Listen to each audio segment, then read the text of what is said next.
of you should have a playing card. We're going to need that here in just a moment. So if you don't have a playing card, give a quick hand raise and I will get one to you. Wonderful. And then you also will use one of those purple half sheets that you should see at the center of your paper. That purple half sheet is going to be your scratch paper. We're going to start by putting on our student hats and thinking about ourselves as mathematicians, because we are all mathematicians. We all have the ability to look for patterns, make some generalizations, solve in a variety of ways.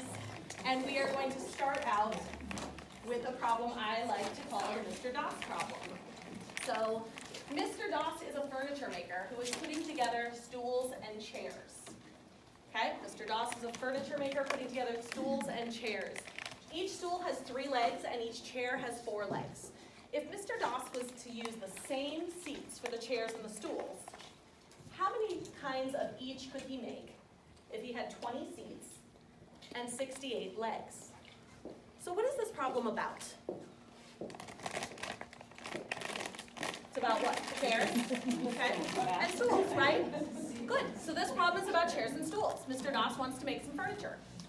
What are the quantities that can be counted or measured? 3 legs, 4 legs. So what does the 3 legs have to do with? Stools. So each stool has 3 legs, good. And then what else? Chairs have 4. Chairs have 4 legs, just like the chairs we're sitting on. Mhm. Any other quantities that can be counted or measured? There's 20 seats. There's 20 seats, and we use the same seats for whether it's a stool or whether it's a chair, okay? And there are 68 total legs he can use to put these together. Awesome. So, Does he make more selling chairs or that's a good question. where his focus? Where might his focus be? Yeah. Let's assume that these are the materials he has and he wants to use all of them. That's a really important point though, so thank you for wondering that. I'm going to read it one last time. Mr. Doss has a furniture maker who is putting together stools and chairs. Each stool has 3 legs and each chair has 4 legs.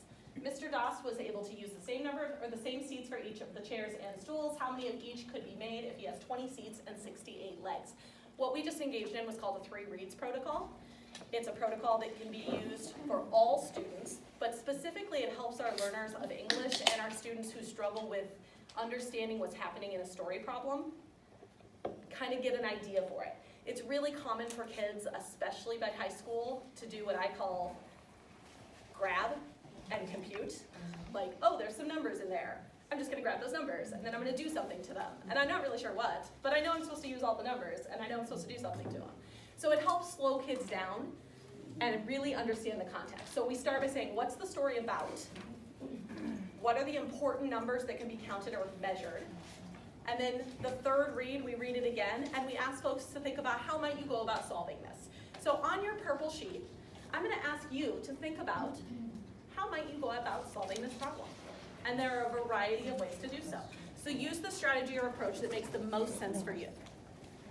I'm going to give you about 5 minutes to do some quick individual problem solving, and then we're actually going to collaborate with some peers around us.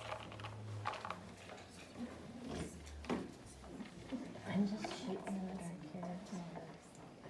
I could do another. We typically like to start with some individual solving time so that everyone has an opportunity to think and get their ideas on paper, and then you will have an opportunity to collaborate with each other.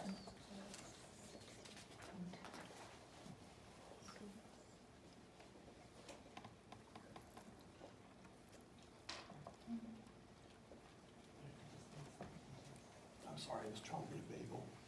Did you say his hope is to use all the He's going to materials? use all the materials he has. Yep, he doesn't want anything left over.